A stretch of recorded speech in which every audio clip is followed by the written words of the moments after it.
Hey guys, welcome to Behind the Spotlight. I'm Crystal Lampett and I'm pleased to have another great local Kansas City band in the house.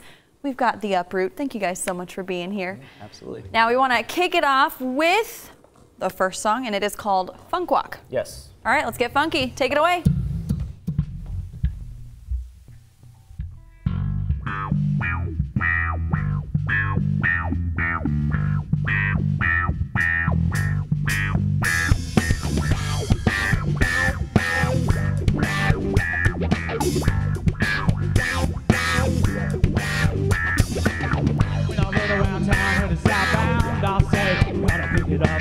All day we're searching for the good sound. By me, we're rapping for sundown. I'm on my funk walk. I see your souls are talking, and now I can't stop. Let's get these windows rocking. We about to go off. Hear that bass line is dropping. Here goes my best shot. Let's get this party popping. They knock you down, and you're feeling stoned, and no one around. You're on your own and you'll get back up. It takes a while to fill your cup, but that's your style.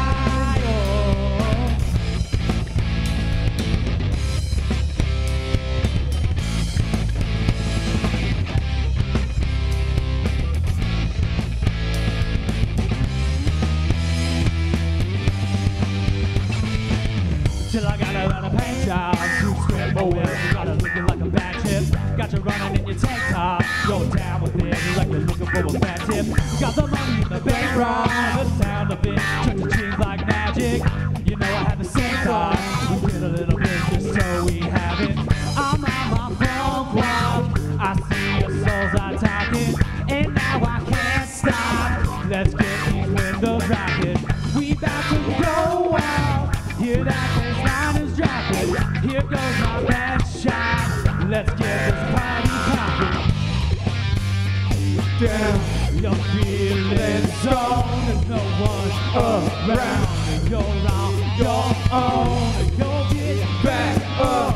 It takes a while to fill your cup, but that's your style.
Funk Walk by the Uproot.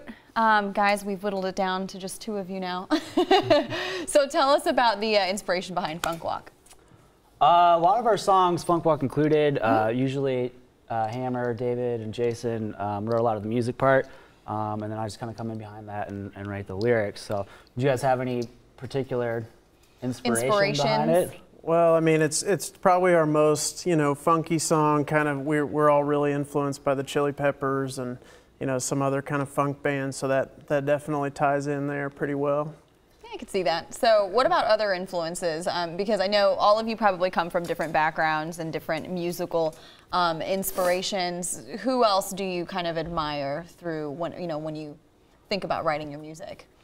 So I've had people tell us that we kind of have sounds of like 311 and Tool, and definitely Red Hot Chili Peppers and stuff. A lot of different backgrounds for sure. We're both kind of more into like jam band stuff, or kind of grew up with that stuff. So, a little more obscure, but like String Cheese Incident, Widespread Panic, and I kind of like some more electronic music actually, like Sound Tribe Sector 9, and then some DJs and stuff for sure, but more so. I'm hearing some definite 90s influence. Okay. A little bit there. Yeah. A little bit What of the about you, 90s. Dave? Yeah, we've definitely got the grunge influence also. Yeah. I mean, we all, listen to Alice in Chains, Tool, like you mentioned. We've got Stone Temple Pilots, a lot of those type bands. So that definitely, I think, influences our sound a little bit. Yeah.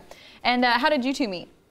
Yeah, so actually, our bass player, Jason, he lived next door to me in Ellsworth Residence Hall at KU. Rock Chalk. Oh, yeah. So he lived next door. I met him on the first night when we did like the group meetup thing. And then later that night, I met David Hammer as well, because Jason and Hammer have been good friends for a long time. So, nice. Yeah. Just kind of join the party. I like it. Oh, yeah. All right. Well, we'll get further into your story after this. We're going to take a commercial break. Don't go anywhere. Skies, cover your eyes, government lies.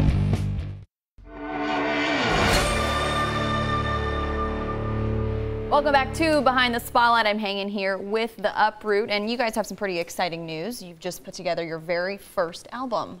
Oh, yeah. Absolutely. Look at that. We'll zoom in. I don't know if we can zoom in or not, but either way, it's called Moving in Color. That's our first full-length debut And there's album. no CD in it because I swiped it. It's a hot item. It's a hot item. It is. It's flying off the shelves. So tell us about the process from, coming together as a band and then putting together your first album. I mean, I'm sure this was a lengthy project. It was. It probably took us close to a year, actually, to get everything done. Maybe a little short of a year. But it's a pretty fun process for sure. A lot of work went into it, but I definitely enjoyed it. That's probably the favorite thing I've had to do so far with the band. So what about you? Yeah, I mean, it's definitely hard working around all the schedules. So, I mean, a lot goes into it. Scheduling, you have to track it, mix it, master it. We had to find graphic design, which Kevin Bridey, very, very excellent design work plug. he did. Yeah. But, and then we have to go through distribution and all that. So it's a lengthy process, but it's definitely worth it. And it's always been a dream of ours to, put an album out and just get our music out there. How cool is that, too, to be able to do it here and, in your hometown and from start to finish? We really have such a growing music scene here that you have those resources sort of at your fingertips, which is awesome. Yeah. And you did touch on something that you all have different lives. You all have different schedules. So tell us a little bit more about the background. Are we talking, family life? How do you balance it all? Well, yeah, there's definitely family life involved, and it's just kind of. You've got your third kid on the way. Third Congratulations. Kid. Yep, thank you. It's kind of a juggling act for sure. You get people that we commit to a date or something, and then something comes up and we have to reschedule. But ultimately, we got it done. It was just if we were just a band and we didn't have full-time jobs and families, we could knock it out really quickly. But trying to schedule everything definitely makes it a little bit more of a longer process for sure. Well, and so tell us about the full-time jobs. What do you guys do outside of music? I'm an IT project manager for SAIC, working with the USDA right now. Very nice. I'm kind of in an IT support role for an advertising company. I'm sure that helps you with all of this equipment as well. Right? Yeah. We just got a new PA, so we're working that all out and stuff, but it definitely helps for sure. What's been your favorite place to perform so far in Kansas City? Oh, yeah. We had a really good show the other night a couple weeks ago back at Local Tap at the 1 Block South Complex in Overland Park. So that was nice. Was good. I like that little area. Yeah, it's fun. I mean, they've got 4 or 5 bars there that You know, so a lot of people just walking around. It was definitely a good venue. You have good weather too, yeah. Absolutely. We've played First Fridays before at the Crossroad, which is really fun. Yeah, that's one of our favorites. It's always nice. People just, you know, everyone's outside enjoying the weather, having some drinks and listening to music. It's pretty good time. Such a chill environment. Yeah. A lot of creatives out, I'm sure. Yeah. What about, you know, outside of music? Because I know you have jobs, you have lives, you have kids, families.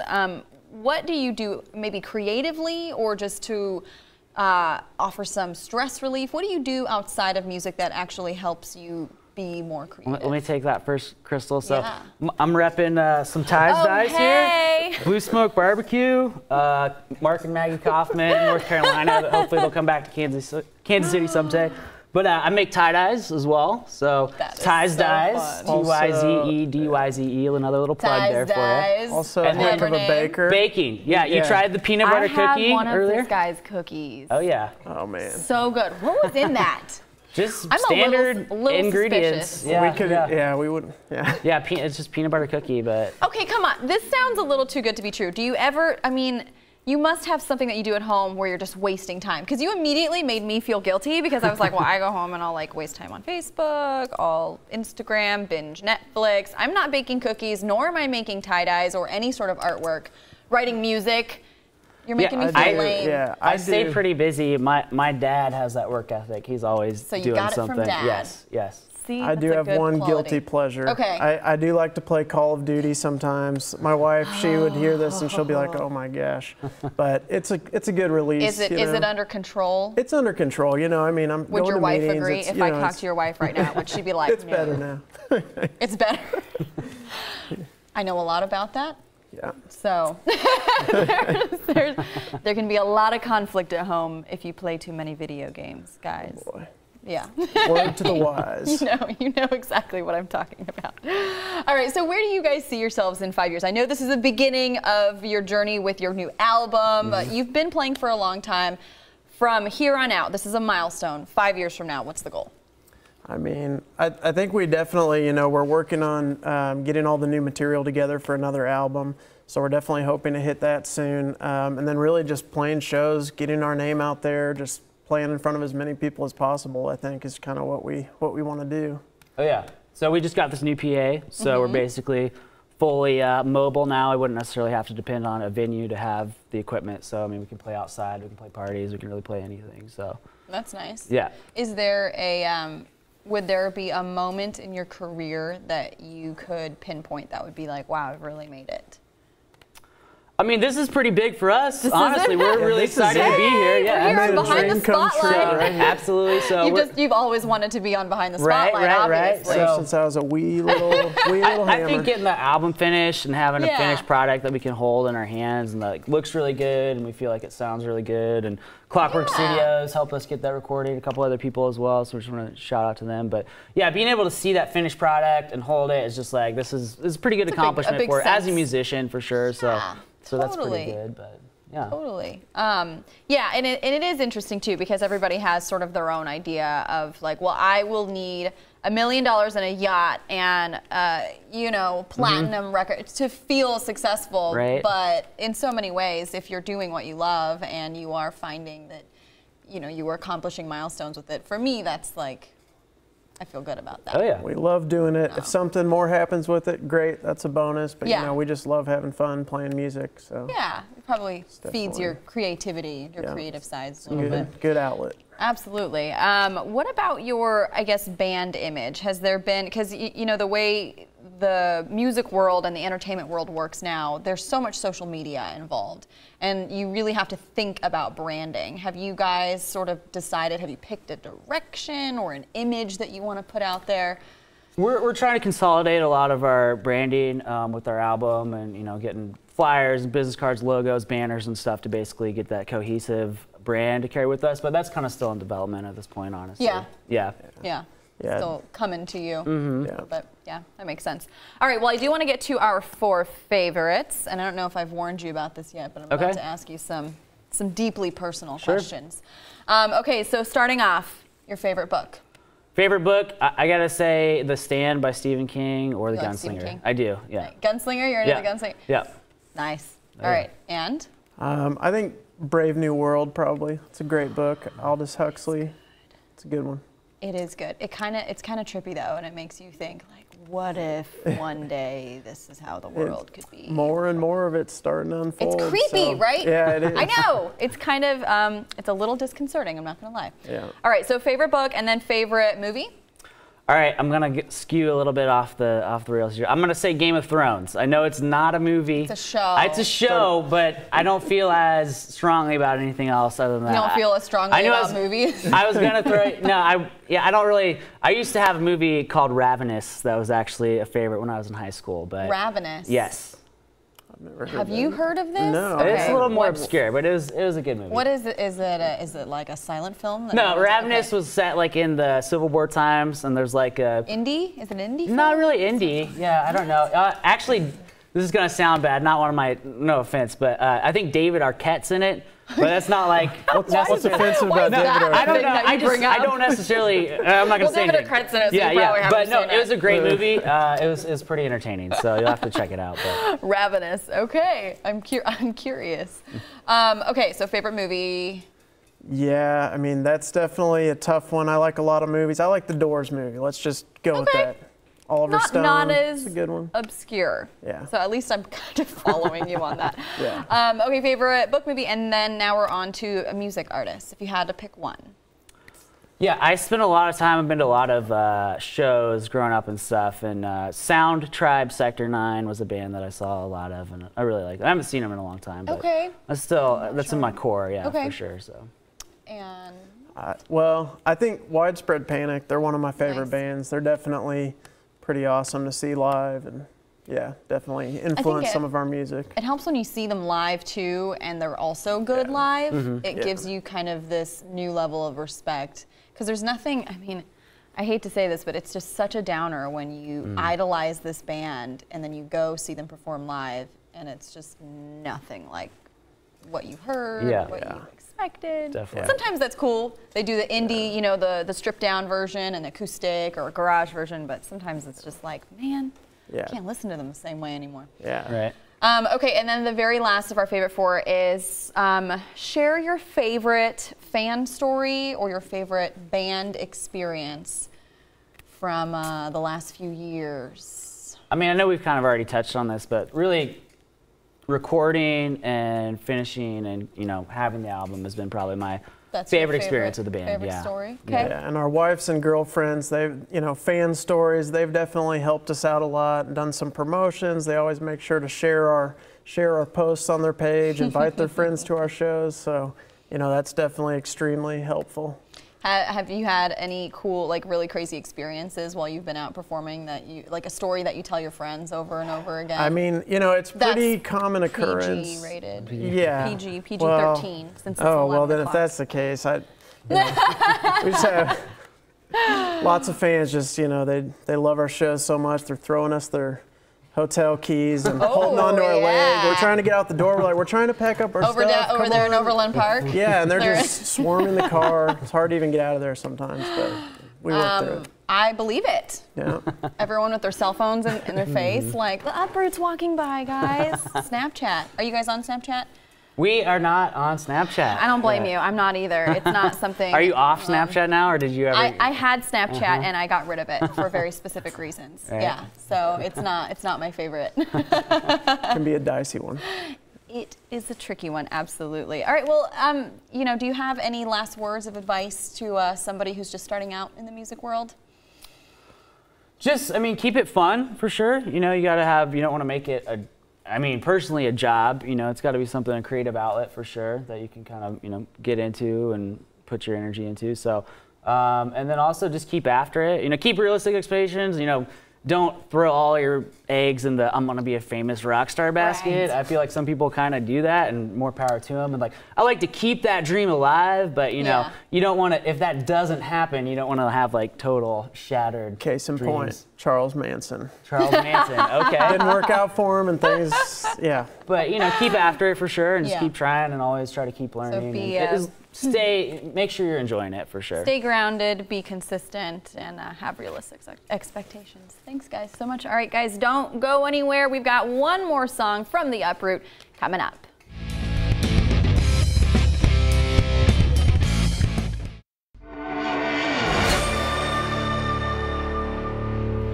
Welcome back to Behind the Spotlight. It's been a pleasure hanging with the Uproot. We do have one more song for you, but before we get to that, I want to make sure everyone knows where they can find you.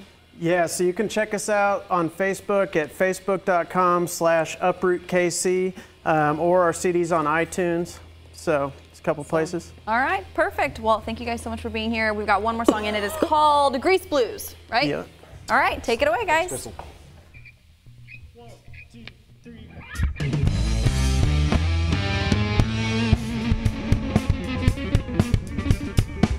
No way out, looking down, we found a new way. Coming up, living now, you got me too real. When I want to show, then now I show you. Slipping out of control, and they don't know who. We know, have we known to our creator. Said the show, you're too slow, and you can say her. We collide in the air, and there's a bright light. Clouds of smoke everywhere. It's been a good night. Shut the world to the wind. I'm feeling blowing. Here we go once again. I know you're taking more seriously now. Running into your maker, saving your life for later. What did she say? You're away, sailing into the water, searching for something copper, learning about the opera. Symbols of light, deep in the night, shallow and darkly written. Orders were sharply given, and if you soon forget them.